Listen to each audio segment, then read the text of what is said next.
Vision Edge gives you less eye strain and reduced damage caused by blue light. We like to call Vision Edge sunscreen for the eye. It all starts with your highest level of visual performance, only achievable through scientifically proven Vision Edge. The premium kit for dry eye treatment. The premium choice for your patients. Introducing the Eye Doctor Plus, the hot and cold eye compress treatment kit, with antibacterial shield, washable cover and eyelid wipes. Visit 1-800-OPTI-SOURCE and type code Open Your Eyes for a special promo.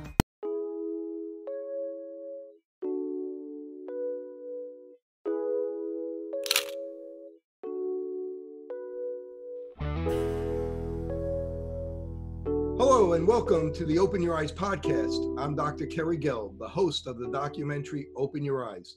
Please visit the film's website at openyoureyes2020.com, featuring interviews with more than 50 optometrists from around the country, sharing information on eye care and eye disease.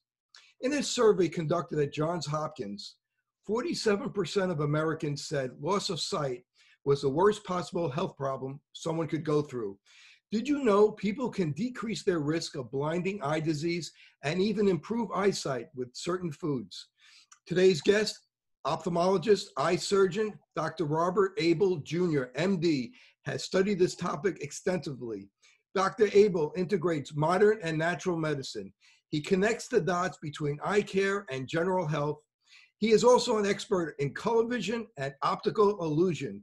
He has written over 250 scientific articles and 20 chapters in medical books. He has also authored numerous books, including The Eye Care Revolution, The DHA Story, The Best Supplements for Your Health. He practices ophthalmology in Delaware. His website is called Eye Advisory. Welcome, Dr. Abel. Thank you, Kerry. It's a pleasure to be with you and share with your very interested listeners. I really appreciate it. Let's get right into it. How can we use the eye as a biomarker for systemic disease? Well, the interesting thing is, even though it's this little tiny orb sitting in the top of the head, it provides 80% of your sensory connection to the world, and 90% of your memories are visual. 40 to 50% of your brain utilizes what comes through the pupil. So this little orb needs blood, it needs oxygen, etc. And it's actually a bag of water with two lenses, a cornea and the crystalline lens, which can become a cataract. And it's fluid filled, and light goes through these two lenses and focuses on the retina. And that's how you start stimulating the sight channels. The problem is there's very little nutrition in the eye. And that's why it's a biochemical workshop. All of your nutrition for your eye is in your liver. So it is intimately connected, the eye that is, to the rest of your body and to every other organ system. And yet it's overlooked and people just evaluate it by whether their glasses are working or not. Now with new technology, we could look into the eye at about 10 to 15 microns. Soon we're going to be able to look in the eye at 1 micron. How does that help us diagnose disease so early, like diseases like diabetes and hypertension? You know, what's interesting is we sort of know which diseases to look for and what systemic signs are already present. So for instance, very few diabetics are in trouble with their eyes if they do not have a systemic problem or haven't been previously diagnosed. Same with high blood pressure. But looking in the eye, we have a clear view in and can evaluate the retina and the blood vessels. And agreed, the finer we can see detail, the finer we can pick up early disease. For instance, the next level of Heidelberg OCT, which is an amplified laser tomogram, will be able to pick up early Alzheimer's in the retina before you pick it up in the brain. Plus, it'll take 2 minutes to do the exam, which is not an intervention, and not require brain imaging, etc. People say, well, I really don't want to know. On the other hand, if you do know and you have it as a biomarker, as you said, Curry, then we can test vitamins and medications to see, can we stop it? And we can look at it and view it real time. I remember 10 years ago that 1/4 of all genetic diseases were diagnosed and managed through the eye. So there's no question, because it's the only visible area you can look without a scope, and it's accessible to all of us. And you and I are so fortunate because we look at a grape through magnification so it looks like a watermelon. And if you get it to be 1 micron, you can probably start seeing more than you can ever expect. So when we use the OCT to help us diagnose Parkinson's disease and Alzheimer's, what is the OCT going to be able to show us? It's going to show us either a picture of the center of the retina, called the macula. The latest level can look at the different levels below the macula, the choroidal circulation and what's the supporting features. The other main OCT is of the optic nerve. And you see the nerve fibers as they duck into the optic nerve and exit into the brain. And that's how the visual image coming from the retina through the nerves into the optic nerve and ramifying to different places in the brain.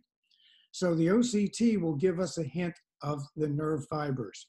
And as you recognize that there's a study that shows that as you get progressive Parkinson's and Alzheimer's, you get progressive diminution of those nerve fibers. But even more important than that is all of these neurodegenerative diseases have an accompanying low vitamin D level. People with low D3 are susceptible to different stuff. I know I'm jumping ahead of the game here, but 4 studies have come out in the past 2 months stating that if you have a normal D3 blood level, that's the main vitamin D, you will survive COVID. If you have a deficiency, you will die. That is pretty profound on how one vitamin is so important to so many things. What is the optimal vitamin D level? Is it best to get it from the sun? Can you take it from pills? Do you need to take it with vitamin K2? Well, it's an angel and a devil. The angel is you need it and you look good with it. The devil is you can get too much of it. But usually very few people get enough. We need D. D is actually radiated cholesterol in your skin. And it's quite possible if you have enough D level, probably taking it by supplements, you may lower your own cholesterol, which is the precursor to making D. So D is necessary. And what's happened is people in different countries, Asia and Africa, have developed thicker skin so that they don't absorb too much D and don't get toxic. Whereas people in temperate climates and paler skin are more susceptible. At one point in the 70s, about 77% of people in Tucson were D deficient because they use sunblock. So it's a very changeable level here, and that's why the best option is to supplement. Now, if you go and have labs, is there a specific number that you want to shoot for? Not above a certain amount, but in between. You know, typically we have 50 to 80 nanograms per ml is the optimal. Is that something you agree with, or a little lower okay? I would agree with it, but lower is going to be okay as you try to build up. I was fortunate to be on an advisory board with guys like the gentleman at Tufts who regulates and creates the standard daily dosages, recommended dosages. Walter Willett was head of public health and nutrition at Harvard, and a couple other folks of that ilk. So it brought me up to the level about some of these vitamins. And this was like 15 years ago. They said the world is D deficient. I mean, for instance, MS is a vitamin D deficiency disease. You take it and you may very well stop remissions. And what's eye diseases like macular degeneration? If you have low vitamin D, you'll have an increased risk of that disease. Well, in researching my book, The Eye Care Revolution, I found 5 articles on vitamin D and the macula. One was nonspecific, but the other 4, for no known reason, said that a normal D level reduces your risk of macular degeneration. So maybe it's kind of like the thyroid hormone, that every cell needs this energy, the thyroid energy. Well, maybe every cell needs D for a number of things, one of which is immune competence. Now, the dermatologists tell us to stay out of the sun, but we need vitamin D. How do we kind of make that right in our own heads? Well, The dermatologists tell you stay out of the sun because of the toxic effects on the skin. Well, the toxic effects of D in the eye are deficiencies, but toxic UV is more of an issue in terms of the sun. But D is obviously an issue. It may cause the sunlight, which is associated with causing the D, is associated with creating yellowing spots on the white of the eye, cataracts, macular changes, and even vitreous floaters. So the sunlight, which brings you the D, is not your best friend, especially with the ozone layer diminishing. So you brought up vitreous floaters. Obviously, if someone has a vitreous attachment, a new floater, they have to get their eyes examined, and they have to get their eyes dilated and have a peripheral retinal exam. But say they're normal floaters and they've been checked out by the doctor. Is there anything that we could recommend to patients to help get rid of those floaters, or really there's nothing we could do? In 1972, I read the Indian Journal of Ophthalmology, an article that said 2,000 milligrams of vitamin C may get rid of your floaters. And I thought that was a bunch of bull. But having a floater myself and having done that, and then not seeing the floater when I look in someone else's eye, I said, this is pretty interesting, because C, ascorbic acid, makes collagen. And if you make collagen for that fluid-filled vitreous, it may not move. And if something doesn't move, whether it's in your eye or out on the street, you may not see it. That's why things in plain sight you don't see, because they don't move. You know, 10 years ago, we were very worried as optometrists, ophthalmologists about ultraviolet light. And now the new buzzword is blue light. Can you explain the difference and the different dangers to the eye and how we should protect ourselves, or if we should, against the blue light? This is all called the electromagnetic spectrum. The shortest waves have the most toxicity. They're cosmic rays, then you get to X-rays, then you get to UV. Above UV is when the visual spectrum goes from 400 to 700 nanometers or angstroms. Above that is infrared, microwave, radio wave, TV, etc. The longer the wavelength, the less toxic. So we were very simplistic, as we often are in history, and said, oh, once you get to 400 level, you're safe. But it turns out that 400 to 415, the low blue, the purple blue, is still toxic. And it emanates freely from your high-def TV, your computer, your cell phone, etc. And as you well know and have taught, that radiation is cumulative. Even your dental x-rays, your CAT scans, all of these things accumulate. So for instance, mountain climbers, mountain climbing guides, pilots, astronauts, people who live in high environments who get more UV have a higher incidence of cataracts. So there's no question radiation is cumulative in our bodies. So it's an issue. And how about blue light? So blue light, agreed. Blue light is something we can commandeer. We can get a blue light filter in our glasses now. The astronauts knew this about 18 years ago and started making glasses called silhouettes, which had it built in. Well, now, last 3 or 4 years, it's commercially available. You can also get a $20 pair with no prescription from Amazon and protect you from watching TV at night, computer and phone at night. Because if you don't block the UV, the B light waves, you will lose your melatonin. And therefore you'll fall asleep because you're tired, but you'll keep waking up and not get a night's sleep. Insomnia, it seems to be endemic in this country. And part of it is our visual things we do at night because we're such visual animals. So I believe and recommend strongly your blue blocking lenses. Do you think there's some research to show there is some toxicity to the cells in the macula from the blue light even coming off the computers or digital devices? How do you feel about those studies, and Are we there yet? Where that we could actually say to patients and people, you need to wear blue filtering lenses to help protect your macula.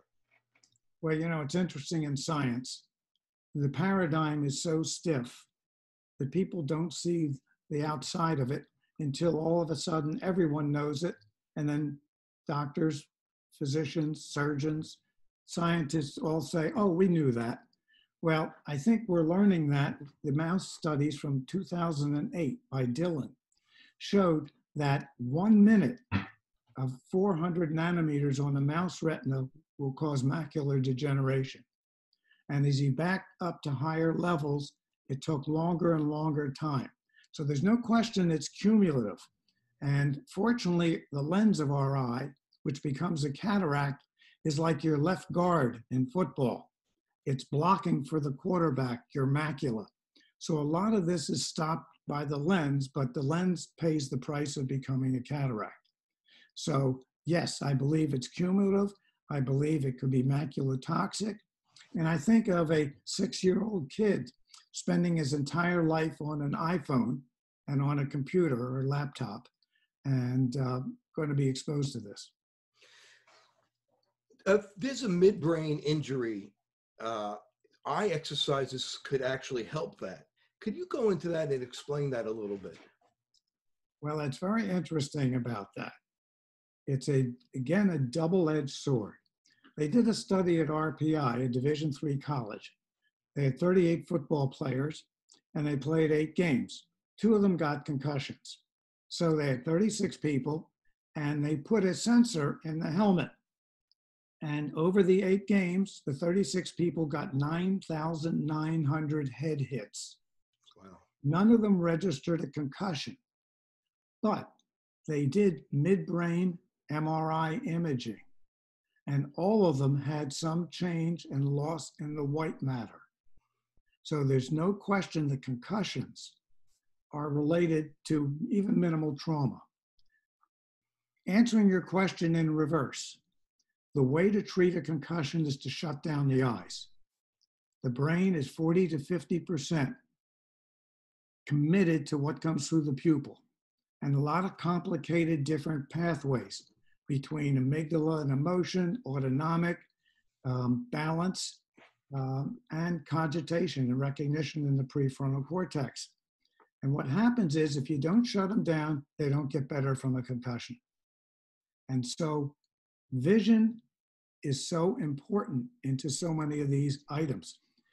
Now, using that as an idea, the Army, Dharma, uses nystagmus measurements to determine where the injury is in the brain.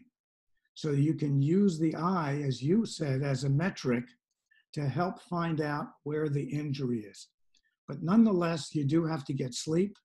You may need to be on gabapentin, and you have to cut down vision, binocular vision work. So when you say cut down vision, does that mean just staying in bed and resting? What does that actually mean to a patient? It means that exactly what you're saying. Audio books. Read the paper, may even just use one eye to make it less complicated. Do daily work, have social events, but looking at the computer and all of these subtle things stimulate parts of the brain and sort of delay recovery. And what kind of symptoms might we get from midbrain injuries? First of all, you get nystagmus. Second of all, you get headache. One of the key things is looking at the nystagmus when the player comes off the field. You look at the pupils, and you actually look at the movement of the eyes under direction because of its vestibular connections, which run from the back of the brain towards the eyes. You're also going to have potentially nausea or unconsciousness initially, but that may or may not be the case. So you use the fact is what their stamina is going to be like, what their eyes look like, and do they have any headache? Explain what nystagmus is. Nystagmus is a beating of the eyes. First of all, backing up, vision is an illusion. We only see 2 dimensions and not 3. We have 2 brains, a conscious and unconscious, and we have two eyes, a macular or central vision with detail and a peripheral. So you have them operating all the time. You have something called saccades. Saccades are little micro movements of the eye that are about 5 a second. So basically the eye is a scanner, and if it doesn't scan, it doesn't see. You also have torsions of the eye, because you talked about relating to the rest of the body. The fascia or fibers that go from your feet through your brain to your eyes toward the eye maybe 6 times a minute. And you blink. So you have all this going on, plus you're always prejudiced about what you think you're going to see. So you go into a party with a couple friends, and each of you see something different because there's so many things going on that really disrupt your vision. And some of these things can be measured for people with concussions and midbrain injuries. As we're talking about the brain, many people who get migraines have a visual migraine, and they come in to us, but they don't get the headache, especially as they get older, over I think 55 or so. They don't get the headache part. Explain migraines and how it affects vision and the symptoms. Well, many people use a migraine as a severe headache, but as you know, it's basically something with a visual aura that may be subtle in the beginning and build and then disappear. The older you get, the less the headache. I usually use 55 as you do as a cutoff time. What happens is often it is light coming in from the side, but it can be your computer, it can be your phone, you can be tired, whatever. But light usually stimulates it. And you get a vasospasm in the brain.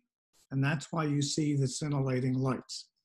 And then it relaxes. And in young people, it causes such a headache when it relaxes that they get the nausea and the headache. Older people, they don't dilate their vessels as well, so they don't get that kind of severity, nor do they have that time frame. Giving people 500 milligrams of magnesium a day will help them block the migraine. Ask these folks, do you get cramps in your legs at night? Invariably you get yes, or twitches of their lids. These are magnesium deficiencies, the number 2 deficiency of senior. So that is one way to deal with it. Another way to get migraines is the knot in the back of the neck under that little bump, under that nuchal ridge. If that is very tight from a tension headache, you will get headaches in the eye and have a higher incidence of those kind of visual migraines in adulthood. You mentioned magnesium. There's many different forms of magnesium. I typically tell patients to avoid oxide because it's not absorbed very well, citrate because it may bother the belly. What form of magnesium do you typically recommend? I think any of the other ones you can get. And you're your own lab rat. You try it. If it doesn't work, you know. But some of these things work almost very simply. Obviously, the simplest solution is always the best. How about CoQ10 for migraines? Interesting. CoQ10 is lost when taking the statin drugs. It's manufactured in the liver. That and ATP are the 2 energy forms produced in the body. And taking a statin drug that knocks out what's called the selenoenzymes. It knocks out CoQ10, you get decreased heart function, you can get cramps in your muscles, and you don't make glutathione. That's a complicated thing, but it's one of the major antioxidants in the lens of the eye. And it's the only way to get rid of Tylenol from the body. So CoQ10 is useful, and I wouldn't be surprised if it didn't help in such remote areas like vasospasm.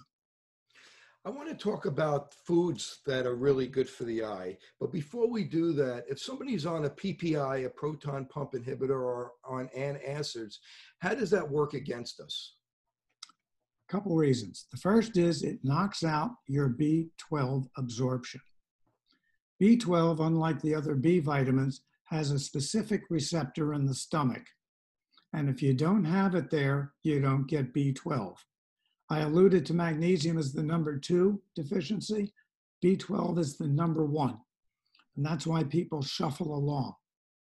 And B12 is also knocked out by your artificial sweeteners. But the stomach acid inhibitors ruin the B12 absorption. And the ways you see it are going to be first in neuropathy in the feet and the gait. You may have an anemia, and you may have some memory loss. They did a study many years ago between the nuns and the abbots in southern France. And the only thing different was the nuns took B12 under their tongue and the B vitamins, nothing else. They were served the same food. The men died 7 years earlier than the women. And when they looked at the brains of the women, there was no dementia. So there's no question that these B vitamins are coenzymes for nerve functions. And B12 is a major one. When we have a patient that's starting to get macular degeneration and they're on an antacid or a proton pump inhibitor, how do we reconcile that with their primary care doctor who's prescribing that for them when you typically PPIs were supposed to only be maybe 8 weeks or 4 weeks prescribed if you look at the packet's insert, but we see people that are on it for years, and we know that they're not going to absorb the nutrients that we want them to absorb, and that their macular degeneration probably could get worse because of that. How do we deal with that? Well, the macular degeneration is due to not absorbing the nutrients. It's not in the liver. It doesn't get sent upstairs. The problem is like the medical merry-go-round. You go to a doctor, you get a drug. You go to another doctor, you may get a drug for the side effect of the first drug. So you need to be your own medical detective as the patient. And yet we come along as the eye doctor and we recognize some of these things and have a little difficulty on how to share that. But by writing a letter and doing it and dictating it in front of the patient hears the story. Also, if you need something for an acid inhibitor, why don't you check and make sure that there's hyperacidosis, hyperchloremia in the gut. Maybe they have a deficiency, and betaine may do the job. Certain foods may do the job for digestion without an outside drug that needs to be metabolized and excreted. So talk about you write extensively about the best foods for the eye. If you could talk about those foods, if you can. Sure. Obviously, the omega-3s are critical, so you get them in the cold water fatty fish. Not all fish carry omega-3, DHA. Some of them carry EPA. Some of them don't. Farm-raised ones don't have a lot of the omega-3 at all. So organic salmon, herring, sardines are very helpful. Some of the nuts are useful, etc. So that should be sprinkled in your diet. You should look at the meats you eat and see whether they're organic and naturally fed or not, and balance it out with the fruits and vegetables. The things that are berries and fruits and seeds are actually nature's way of helping the next generation of those different plants. And so they are definitely the healthiest. The onion garlic family are very helpful, etc. The green leafy vegetables. We know that spinach, collard greens, and a couple others are high in the xanthines. And the xanthines are good for inhibiting macular degeneration. So the moral of the story is eating that kind of Mediterranean diet, balancing things out. And at the bottom of that pyramid, the most thing is water.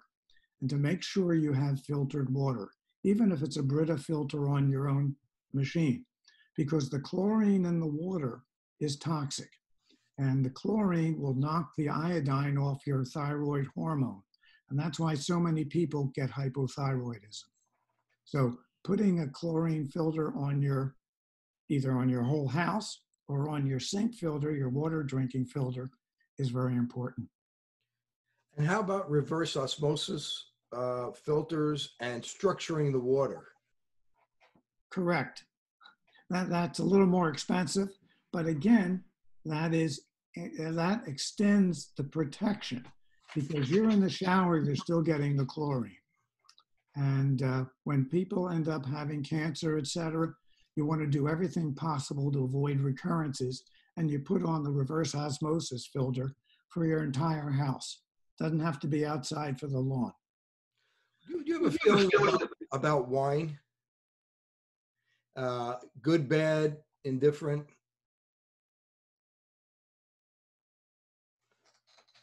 Do you have a feeling about wine? Why? Wine. Wine, yeah. I mean, first of all, red wine has the skin left in for a few weeks, so you get resveratrol. And resveratrol is very good because it helps extend your chromosomes called the telomeres.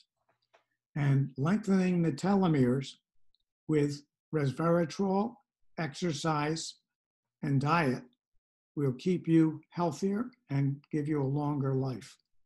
We won't go into what happens when the telomeres start shriveling. But you're correct that red wine, certainly of all the alcoholic and spirits, is the healthiest, obviously in moderation. You talk a lot about the liver. You know, you're one of the few doctors, eye doctors, that actually talk about the importance of the liver. Explain how the liver is important and about a fatty liver. How does that negatively affect somebody from absorption or releasing of vitamins?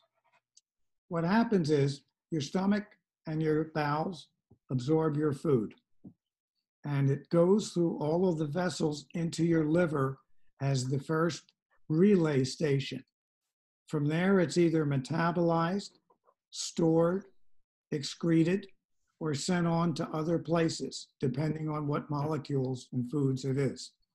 So it stores a lot of food. If you have a fatty diet, it stores the fat. Storing the fat, it puts some of the fat into your gallbladder and gives the gallbladder stones. If you have a lot of fat in the liver, you've replaced some of the functioning cells that work to metabolize and help your body heal. A guy named Gerson, I'm sure you know, Curry, wrote a book on 50, not cures, but remissions of stage 4 cancers. And he had done research and found that if he put mustard toxin on the ear of a rabbit, and as soon as that became cancerous, he was doing monthly biopsies on the liver, he found the liver had deteriorated. So your liver is your sentinel organ in your whole body. And there's a paper that came out in 2010 that presumed that Alzheimer's began in the liver. And it's not that far away from reality when you realize the liver controls everything like the puppeteer. So the liver is critical. What can we do to protect the liver? One is you can get an MRI of the thoracic area and the abdomen every few years. You will have a perfect scan of your body to know what's going on, etc. But other than that is you can even measure your own liver, because a fatty liver will be big. For instance, you can take your hand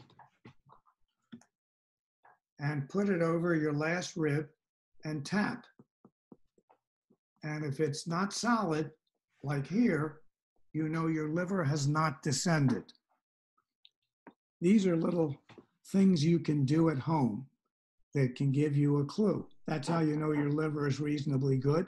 You also use your bowel movements as another metric of health, the various qualities of it, the regularity, etc. Because so many people internalize their grief and stress. And we're finding out that your microbiome is so important, and that 80% of your serotonin's in your gut. So much of your mood may even start in the gut. We're going to get into, at the end, different vitamins for the eye that you've developed. But for now, is there any supplements for the liver or foods specific for the liver that you recommend? Well, obviously, a touch of alcohol is great for the liver. I remember pathology. When you had a slice of liver and put it in alcohol, all the fat disappeared. So the concept is alcohol may just get rid of cholesterol and vessels, etc., but it's like a touch, because otherwise the liver microsomes that do the work get overwhelmed by the alcohol. Silymarin, or milk thistle, is very helpful for liver function. It is the only thing to make alcoholic cirrhosis or even fatty liver improve a little bit. So there's no question that it's a great stimulus to the liver. But all of the things that are good for the rest of your body, the A, D, E, some C. C is your migratory vitamin that provides electrons to the stationary enzymes that are important. Coffee is good for the liver. Coffee makes your liver excretes into the gallbladder. So the cup of coffee a day or two is actually therapeutic. And you wouldn't know that unless you read all these little articles that come out. But you also know your own self. You know what your body feels like. You know when it's not good. And it's part of leading a measured life. And it's not for living forever, but it's living for quality. And so you use what you feel, and you have to even use it determining on how you relate to your doctors. You have this acronym that you developed, NEWBARS, for a healthy lifestyle. Can you explain that? Well, I thought of the key items were nutrition, E, and exercise and stretching. You got to balance the yin and yang. Water, basically, that's what your body's made out of. B for breathing, because you do it, but regular breathing improves the energy. It moves your lymphatics, in case you want to discuss that, and alternative options, whether they're other medical systems, whether they're vitamins, whether they're alternative body work. All of these things may contribute to your health, and you just use your well-being as a criteria. And R is relaxation, and S can be stress reduction, socialization, or spirituality. Giving to others ultimately gives back to you. So being with other people and giving and sharing makes you feel better. And I have some friends who believe strongly in the use of prayer in helping people, though it's very hard for many of us to see that. But you have to be able to think of those things in terms of helping other people.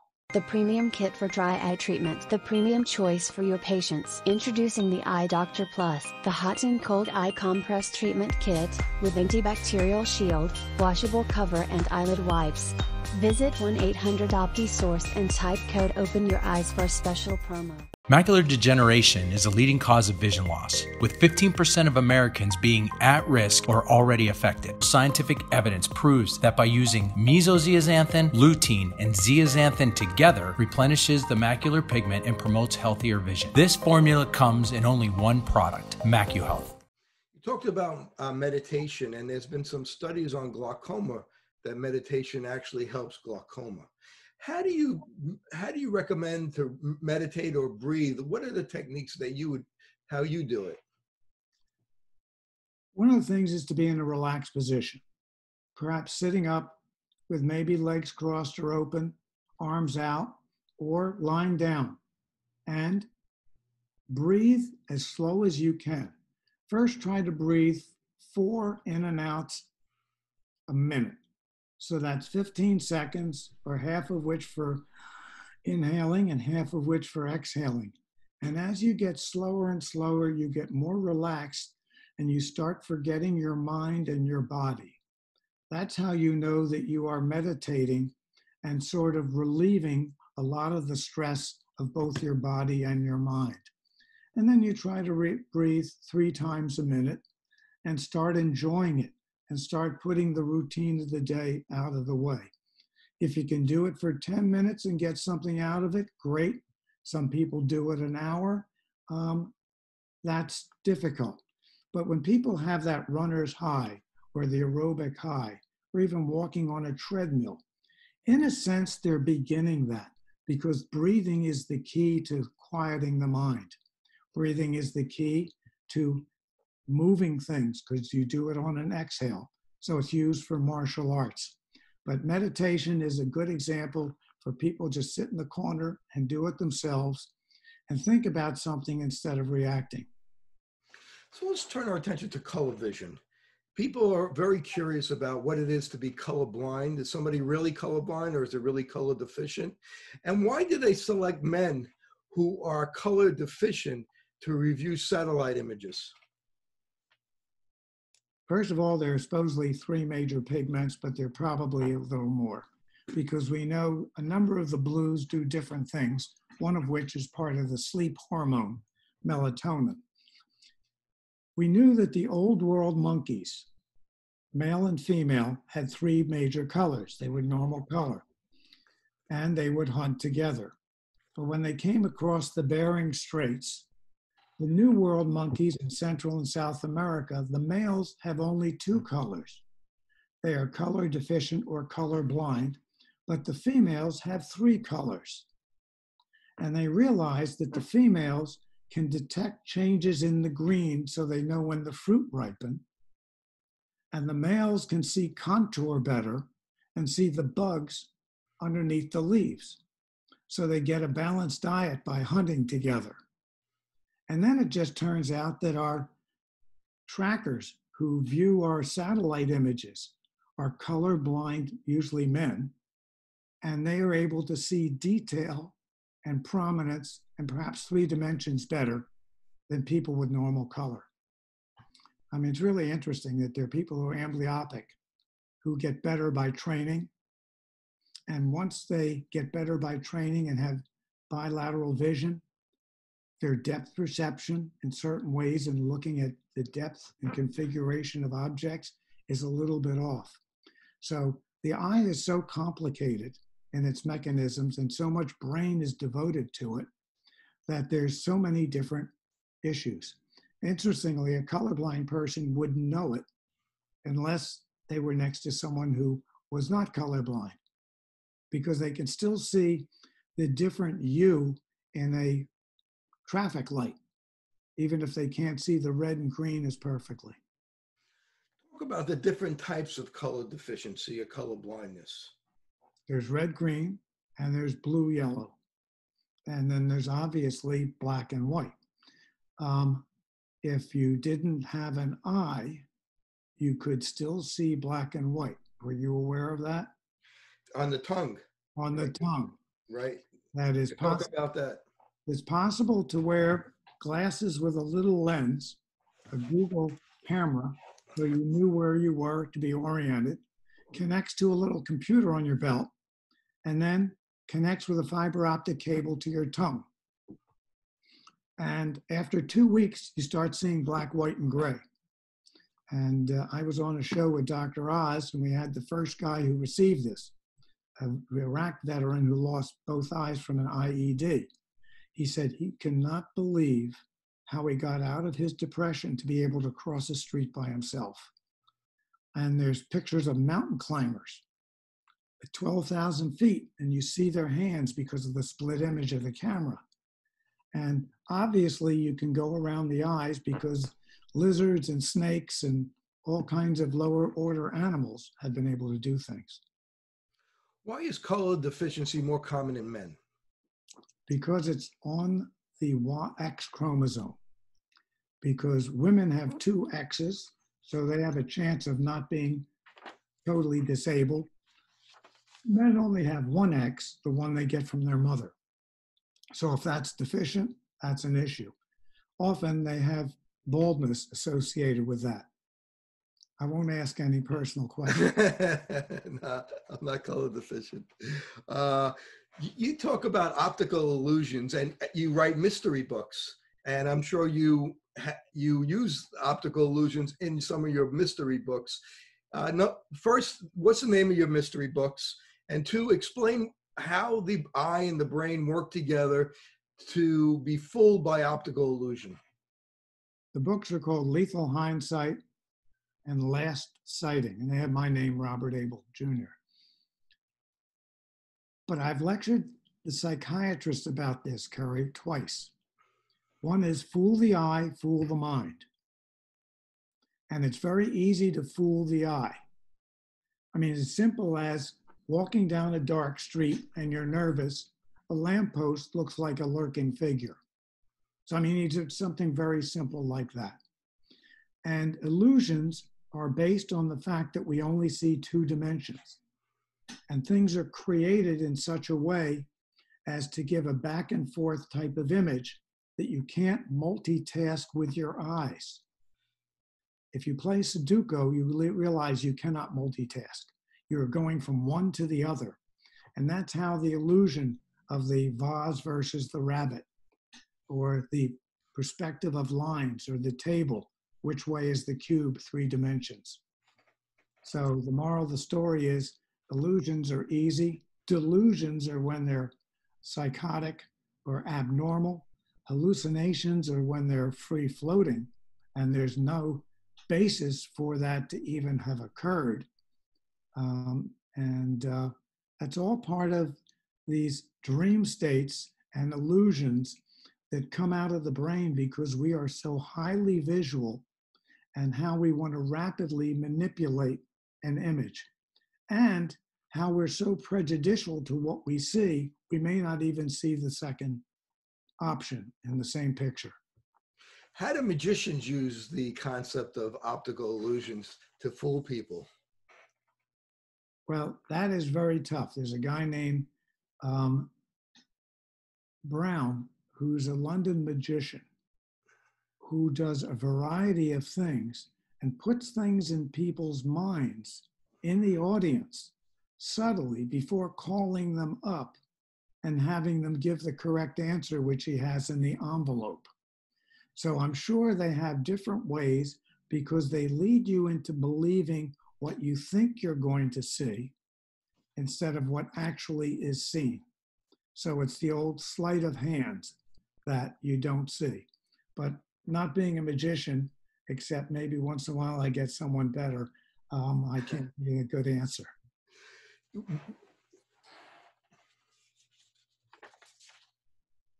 So how about visual hallucinations?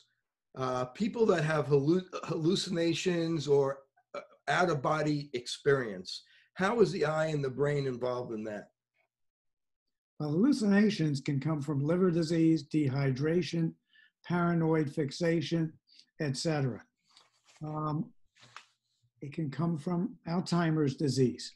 In fact, the Charles Bonnet syndrome of macular degeneration, 20% of people will have hallucinations because they want to see, and somehow something comes out of their memory center that is not justified by what they're looking at.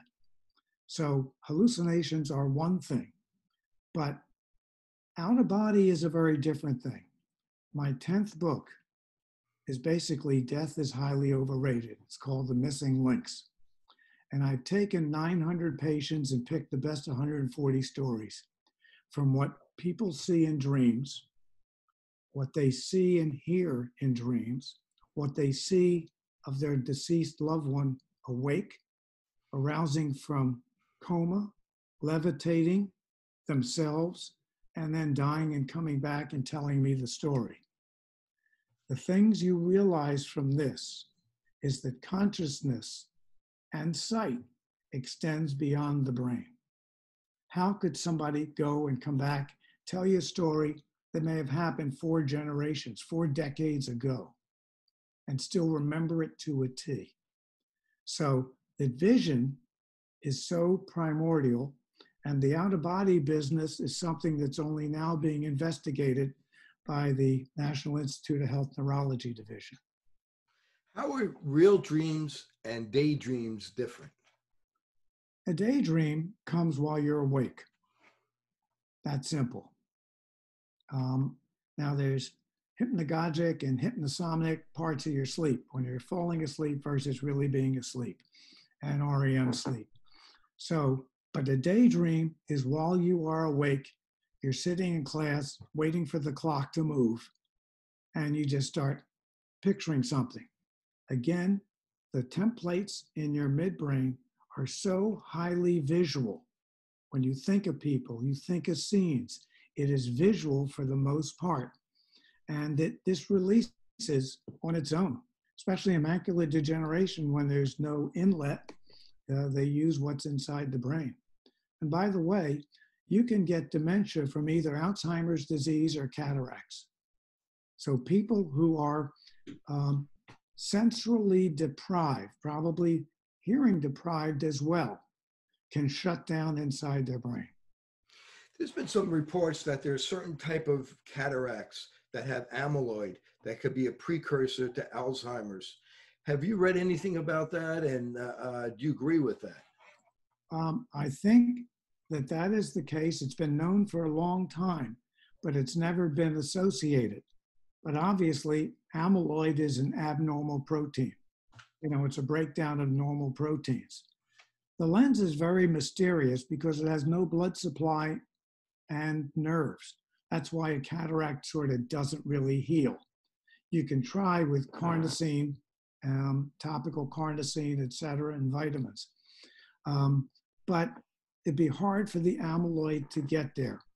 But I would think that if it is really amyloid, because we don't look at the lens anymore, we just chew it up, emulsify it, and don't have any record. But again, that's a good thought, and you keep bringing them up. You talked before about psychiatrists and depression. How could the optometrist or the ophthalmologist diagnose or help the psychiatrist with an ERG? Well, an ERG will tell you whether the retina functions. And if someone has media opacities, you can't see through the cornea or the lens, you'll know if the retina stimulates something that will register in the back of the brain. But how can the optometrist and the ophthalmologist make diagnoses the psychiatrist can't? The answer is looking at the eyes. We're the only animal you see the white of the eye. So we can see the eyes move. We can see the blink. We can see the fissure size. We can see the pupil. And when I lecture them, I tell them you can make 10 psychiatric diagnoses by looking at people and sort of feeding them a question or two and then watching the response. First thing you look at when you meet people is their eyes. You wear a mask and you meet someone on the street and you know who it is, even though you haven't seen them as a patient in 2 years, by looking at their eyes. That's how profound that is. The two guys who were working on facial recognition finally, after 7 years, realized it's in the eyes. So they took their Stanford students, gave them 6 different emotions to match with eye findings, 89% correlation. It was so profound that they then gave them pictures of a face with uncomplimentary eye signs, eye images with the snarl on the face, and 69% of the time they got it right. Looking at the eyes can tell you a bundle. So the eye is more accurate than facial recognition, Yes. iris recognition, or retinal recognition. Which do you feel is better, or are they equal? Because from what I understand, the eye recognition is 10 times more accurate than facial recognition. Retinal recognition takes a camera and special equipment. Looking at someone doesn't. And so, I mean, that's what helps you in terms of that. Just like you were talking about nystagmus and the color of the eye and things on the outside of the eye tell you about the inside of the eye, but you can't hide your unconsciousness. You can't hide your mood very easily, though people try. So if you go back to what you were talking about with the psychiatric diagnosis by looking at the eye, there's 10 different diagnoses. Give us a couple of examples. That's really interesting. Well, anger is going to give you a small pupil. Awe is going to give you a large pupil, as will love, as will holding a baby. Jerky movements of the eyes are going to show schizophrenia. Bipolar can be either way. You look at the width of the fissure. And also, I mean, you're of course looking at how they walked in the room. You look at how they hold themselves. So these are ancillary clues. The whole Rorschach idea was the way to tell these things, but it was very crude. But augmented reality and using an iPad with multiple images and seeing what people select is going to be very key to helping know what's going on in their mind. and can be used as a metric for ongoing therapy to see are they getting better or not. That brings us to DHA, omega-3s. How can that help our eyes, help our brain, help us with depression? First of all, DHA is the top of the line omega-3. Algae made DHA, they still do. And that was the first way life forms, forming cell membranes to keep the goodies in and the baddies out. DHA is 50% of your retina. Nerve fibers in your body are 50% DHA, 50% omega-6. But in the eye and brain, it is heavy DHA. Your brain is 60% fat, half of which DHA, half of which omega-6, 40% everything else. So you can see DHA, which covers and layers your nerve fibers going from your eye and your ear to the brain, is very critical. So it's critical of all membranes. And when it breaks down, it becomes fish oil. Fish oil gives you thinner blood and is an anti-inflammatory. So that's why eating the fish gives you both the structural DHA and the serologic anti-inflammatory fluid, EPA. That's why it's so important. How about a blood spot test to see your ratios of DHA and omega-6, omega-3s? How about your earwax? Tell me about that. You got earwax, your 6 overwhelms your omega-3. If you have dandruff, you have more 6 than omega-3. If you have a higher omega-3 level, you'll have less debris, less blepharitis, less dry eyes, less wax, etc. But in terms of blood, a lot of people are on these blood thinners because of heart disease and risk of stroke. And if they're taking the DHA, they bruise very easily. You would think that the medical doctors would taper down the pharmaceutical preparation and keep the nutritional one, which would be the way to operate. How about pregnant women, giving them DHA? How does it affect IQ, brain size? You said it. You know, I lectured them in 2007 with the first company to come in the prenatal vitamin because it builds a bigger brain, better IQ, better vision at age 4 because it feeds the brain. And obviously, it doesn't detract from the mother's DHA to make their brain. I say to women, who made your children's brain? And they're generous to say, my husband and I. I said, no. Your husband helped with the chromosomes. You've made everything about them to give them the first start. So that's why it's so important for pregnant women or pre-pregnant women. And now what's the best way to take it? Is it best to take it with a fish oil supplement? Is it best to eat fish, but then you have to worry about the mercury? What's the best way to do it? Well, the best way is depending on how much you get the fish and whether you need extra. We'll assume you do. DHA alone is not going to give you the burpees. Most preparations have a lot of extra oil and a 3-to-1 ratio of the fish oil to the DHA, so you may get some indigestion. So you judge by what vitamin you're taking. But there's krill oil, there's super DHA, there's numerous other ones that are heavy in the DHA, and that's the best way to do it. Because in the gut, it's going to break down to some fish oil anyway, so you're going to get the benefit of both. Supplement is the answer. Is there a specific brand that you like? I think there are multiple. I've used Carlson's Super DHA because I've worked with them in terms of something for the macula, which has DHA in it. But doing the vitamins for retinal support will show you that most of your patients who have dry macular degeneration are not going to progress.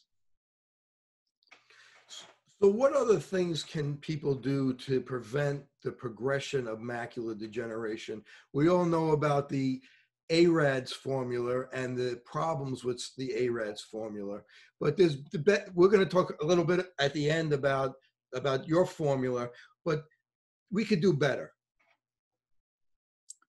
Well, your first question is what else to do to prevent macular degeneration?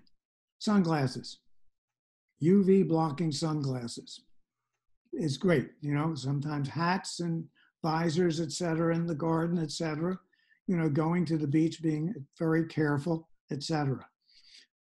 Lifestyle choices, cigarettes, treating elevated cholesterol, looking at your diet to do that are helpful. Stress in general is going to be making more epinephrine and more stress, et cetera. And all of those things contribute. For instance, glaucoma, the thief at night, also is a disease of stress.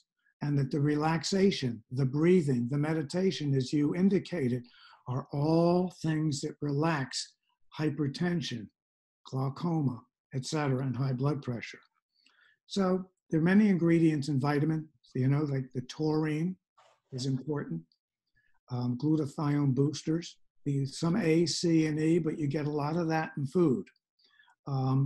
D, you take separately so you know you get enough. It's not enough just to take it with your calcium because it's usually low dose.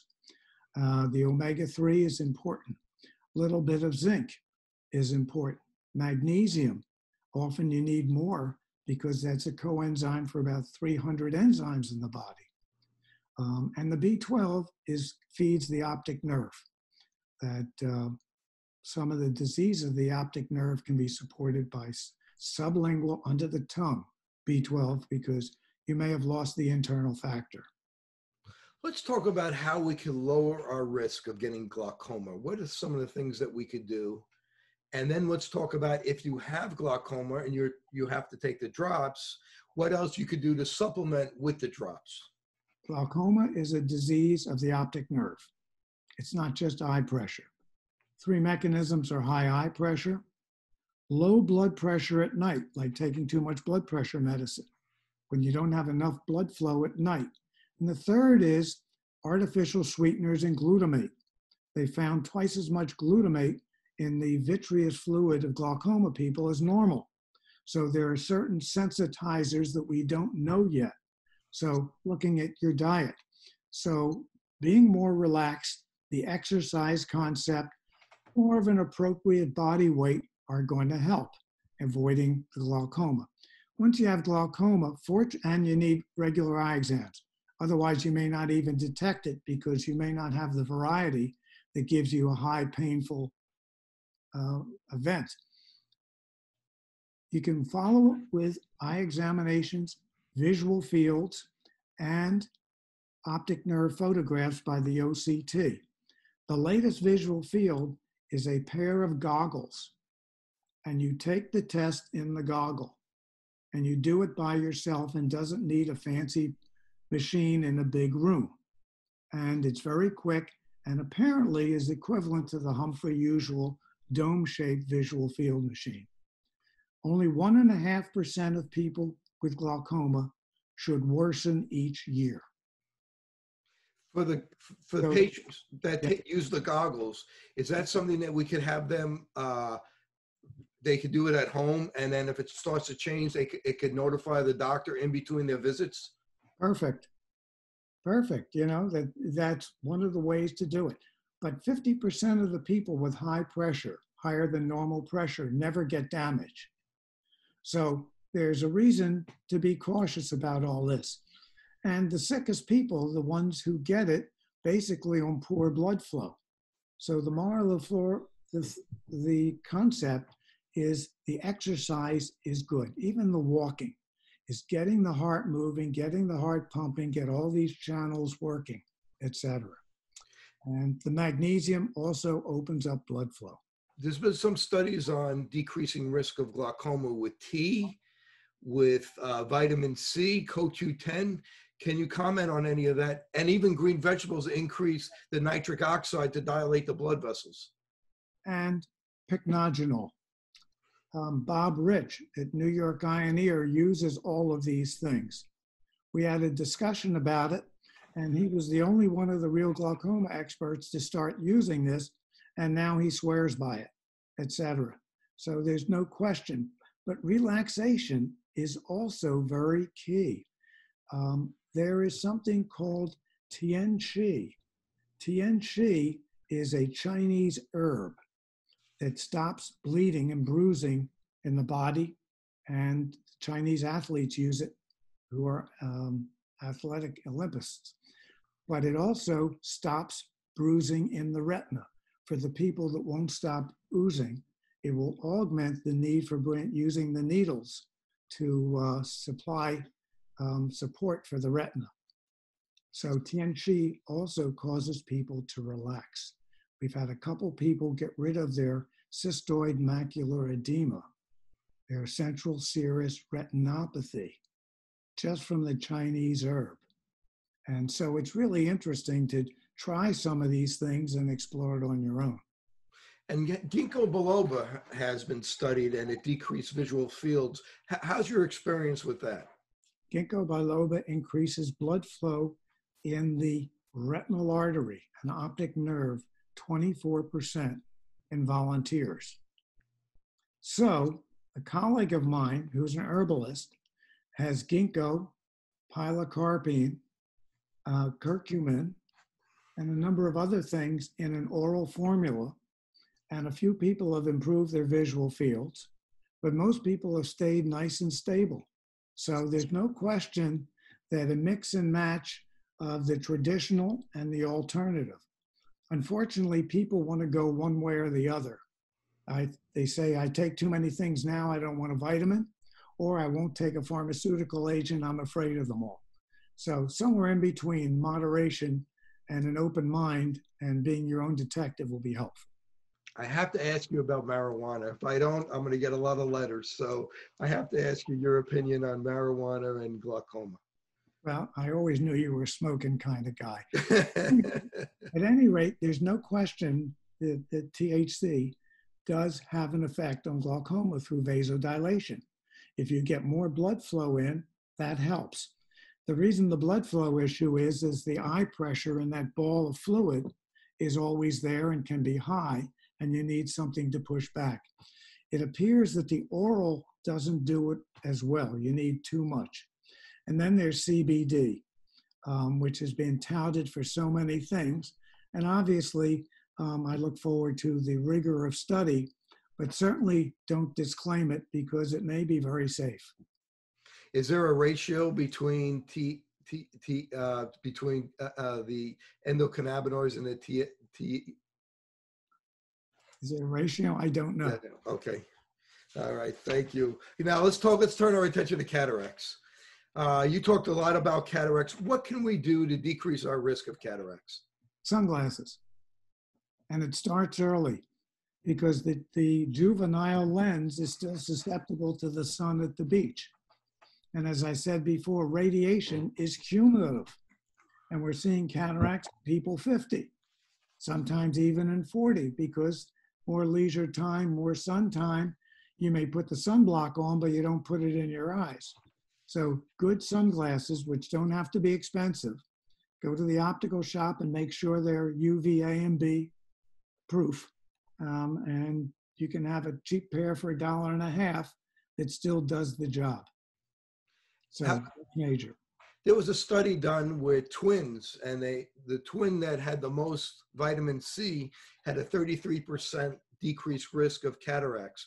What's your feeling about vitamin C, bilberry, L-carnosine for cataracts? Bilberry is good for peripheral retina. It's for your rods, for night vision, no question. They say that the RAF fighters went up with bilberry jam and could see better than the Germans at night, even though they were undermanned and underplaned. But carnosine does get through the eye. It is a sulfonated amino acid combination.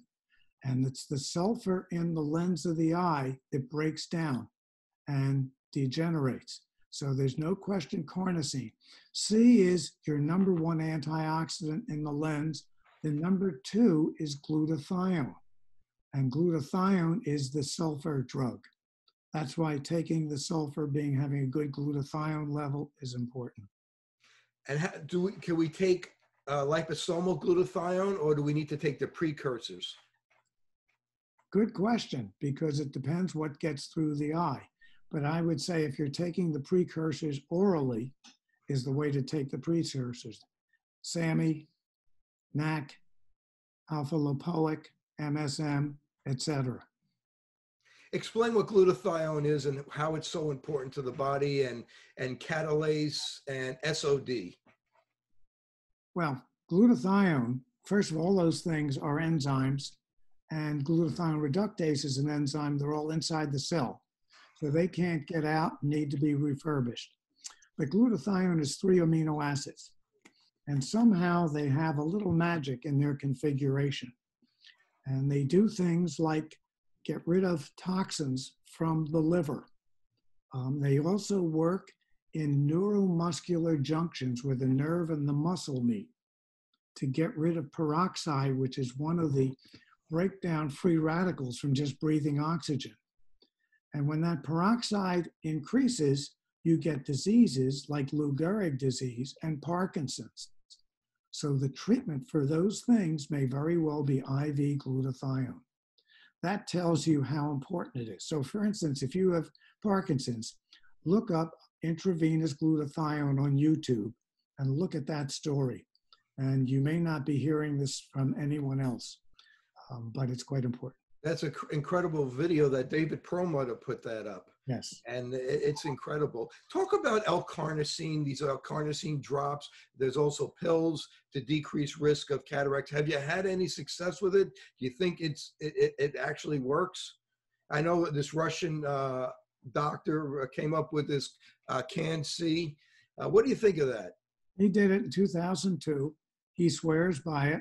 So we did a study between 2015 and 2017. And we took 20 people with 40 lenses and gave half of them the equivalent of CAN-C and half of them the other. And the ones who got the CAN-C, a couple eyes got better. They tended to be more of the cortical cataract, got better, but none of them progressed in 2 years compared to the ones who didn't have it. So I think there is something to it. It's non-toxic. Things have to get through the cornea because they have a combination of lipid and water solubility, but apparently it does it. And Bright Eyes 3 and CAN-C have it. And there's a vitamin for dogs called Ocluvet that they swear by can stop dog cataracts. The only problem with the dog cataract, you don't realize it till it's end stage. Right. The dog doesn't go in for the eye exam.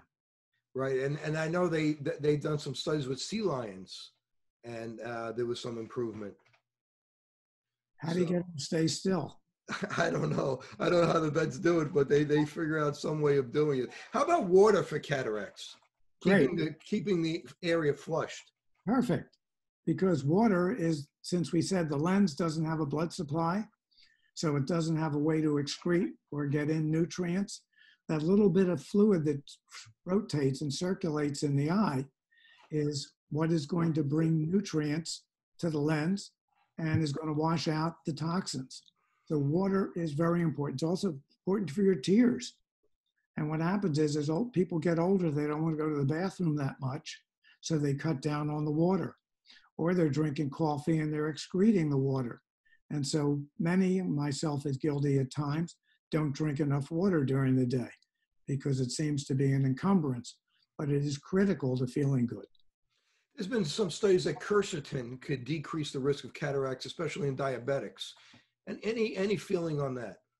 Well, I think quercetin links with vitamin C and creates a stronger collagen. So that's one thing in terms of diabetics. Quercetin and vitamin C are great for allergies, people with pollen symptoms, because quercetin, the red of red apples and red onions, is the nature's antihistamine. So yes, there are thoughts about those things. By the time your listeners are done here, they'll be taking 22 pills a day. And how about estrogen? Losing estrogen as women get older? Interesting question. There's no question that why do women get certain diseases in higher frequency than men, like low thyroid and dry eye. So there's no question about that. So one thing you can do is try and replace it with DHEA, which is the parent compound for both testosterone and estrogen. And that may be something for healthy bodies as well. So there is bio modulated hormones that people can take. But, you still run the risk medically of whether increasing your risk of breast cancer, et cetera. And how about artificial sweeteners and cataracts? How is that related? I don't know, but they're terrible. They're excitotoxins. And what they do is they knock out your B12. They knock out, at the end of your nerve fibers, you can't decompose them. I mean, everything is build up and breakdown of nutrients, but you can't break these guys out of the system, and they give you severe dry eyes. One of my patients who had bilateral cornea transplants, always doing well, visited his son in North Carolina, and the son would not let him have any of his diet drinks for a month. And his eyes felt great. Came home, started having the diet drinks, and started feeling the annoyance, and then remembered what I said about diet drinks. So you, the patient, you, the individual, you, the warden of your own health, can help make some of these decisions. And lutein and zeaxanthin have been shown to decrease the risk of cataracts. 20% cataract and decrease the risk of macular degeneration. And Mediterranean diet? Mediterranean diet is great because it's less meat and more good things, and especially if the good things are local, seasonal, and organic wherever possible. And Ann Coleman, who's an epidemiologist, ophthalmologist out in California, showed that lutein and foods that are high in lutein and zeaxanthin could also decrease the risk of glaucoma. But when we talked about glaucoma before, I just want to make sure that we're clear that if you're put on a glaucoma medicine, we don't want you to go off your glaucoma medicine unless your doctor tells you. So if you're put on a glaucoma medicine, you got to stay on your glaucoma medicine unless told otherwise by a physician, an ophthalmologist or an optometrist. That's why you take the medicine, do the test, and if the tests revert to stable, then that's the time that people can try to experiment with their doctor. What kind of remedies do you recommend for dry eyes? First of all, the omega-3s by mouth. Number two is blepharitis and dry eye are 50% of the time maybe mites. Demodex mites in the lashes. And I recommend the Avenova spray because it feels good, kills 99.4% of stuff. In studies, it kills influenza and COVID-19 within 10 seconds in an agar plate. So before I go in to see patients, I spray my eyes and my nostrils with it, even though I have a mask on. And I think that that's the portal for entry of those viruses, and it's very supportive. But for dry eyes, you get something moistening. Some people like Restasis, but I'm not sure it's much better than many other things. Learning to blink, learning, especially if you're at a computer job, put a bottle of artificial tears by your computer to remind you to blink, if nothing else. And so you support the tears. You look at when the symptoms are worse. If you have arthritis and collagen vascular disease and really have dry eyes, then you have to put the plugs in. Use Lacrocert, which will give you 16 hours of tearing. And there's numerous different remedies. And how about just drinking water and eating a healthy diet? Correct. But it's easier to listen to the devil than to listen to the angel telling you what to eat. And one of the secrets for diabetics is to have one bite of ice cream, one bite of cookie, one bite of pie. Because when you have that first bite, it is immaculate. But each successive bite, it wears off. Interesting. So you've developed a lot of supplements over your lifetime, and supplements that are very good for the eye. So if we could go through some of the different ingredients that you put in the supplement and explain why you put it in and how it benefits the eye. So let's start off with lutein and zeaxanthin. Let's start off with night vision. Okay, you got it. Because that is one of people's metric of how good their vision is, how quickly they recover from headlights. If they recover in 3 seconds, they're good. And the 5 vitamins that are good for that are vitamin A, zinc to release it from the liver, lutein, omega-3, and D. All help night vision. So you want to have as many of those as possible in there. And within a week, people will start recognizing that they recover from headlights and are not afraid from driving at night. Putting their blue blocker on will make it even better, diminishing the oncoming headlights. So you have ginkgo, you have glutathione and glutathione boosters. You have some E, C, A, a little green tea, as you recommended, a little magnesium. You have zeaxanthin and lutein. Now, these are basically tinctures because you can't have huge amounts, even if it's 3 vitamins a day, but it gives you enough to know that you're supplementing, even though you're having your spinach and you're having your eggs, etc. So, bilberry, magnesium. You have it in front of you? Yeah, vitamin C, vitamin E. Yeah, I said A, C, and E, yeah. Taurine. Taurine, good. Talk about the benefits of taurine, why taurine's important. That's a good question, but apparently it is very important in terms of function of the macula in particular. Because taurine's not found in the blood. No, taurine is not found in the blood. It's interesting. It's found in meat. But you have to realize the macula is your highest metabolism in your whole body. If you were to do a thermal image of a sleeping polar bear, the 2 hot spots are the oxygen going in the tip of the nose and the macula. And they say that your blood goes through your eye every 20 minutes. So the macula is predisposed to toxicity and breaking down. So understanding that, you want to do everything possible to protect it. So in your senior years, you can enjoy the benefits of your labor. And the grapeseed extract, chromium. Perfect. Chromium to help with insulin. Alpha-lipoic acid. Yeah. Did you see those studies on lipoic acid and presbyopia? No. So there's, Novartis is testing lipoic acid drops to decrease presbyopia. I think it's in phase 3 clinical trials. And I just wondered if you knew anything about it, if you had any feeling about that. I think that's rather interesting because I tried a vitamin for a couple months to see if we could improve what's called presbyopia, ability to focus without glasses, and did not get much out of it. It was E, magnesium, CoQ10, D, and omega-3. But obviously it's going to take more of a sustained period of time. But it's interesting about lipoic acid, again, is the glutathione booster. And what is the name of the supplement that you formulated? One is called I-Complex CS, and the other is called NovaCite. The Avanova people asked me and said, why don't we make a vitamin to go with our spray? So it's called Nova, N-O-V-A-S-I-T-E, NovaCite. Is there much of a difference between the two? Nope. So it's basically similar. Same thing. Yeah. The last question I just want to ask you before we wrap up is about myopia and the myopia epidemic and what we could do with our children to decrease myopia. Screen time. Reduce screen time.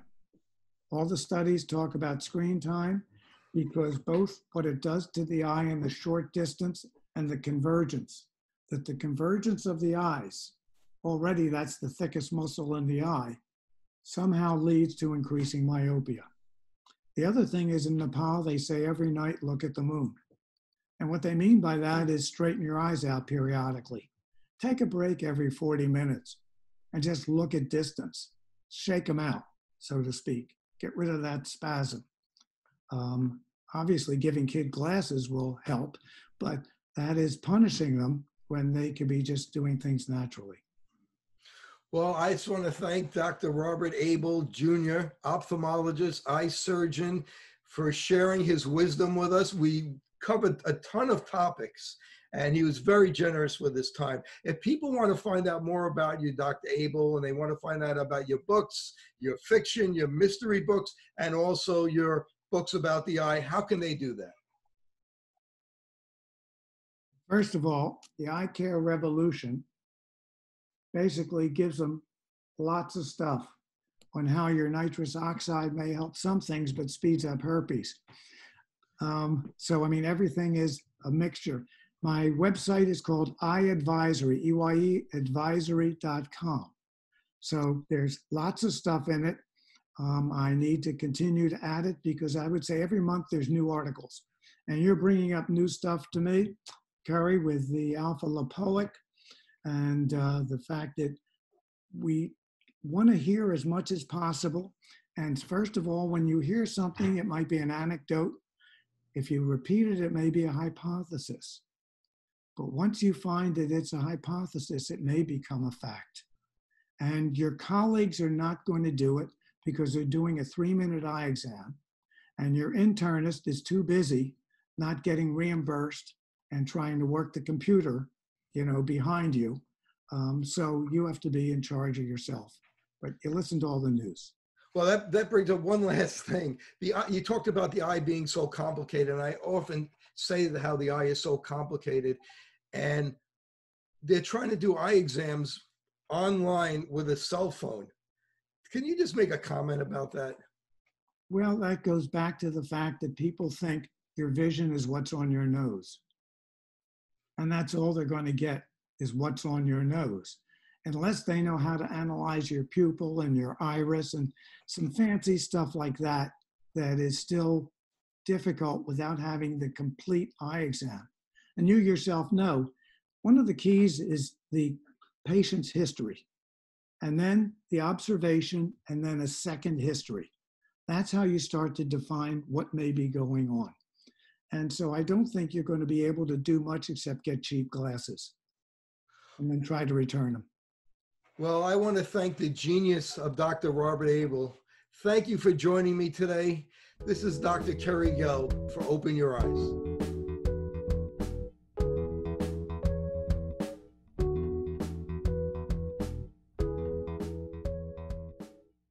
The premium kit for dry eye treatment. The premium choice for your patients. Introducing the Eye Doctor Plus, the hot and cold eye compress treatment kit, with antibacterial shield, washable cover and eyelid wipes. Visit 1-800-OPTI-SOURCE and type code Open Your Eyes for a special promo. Since I bought Safe For You, my dad makes me clean his boat. Es natural y es un buen producto.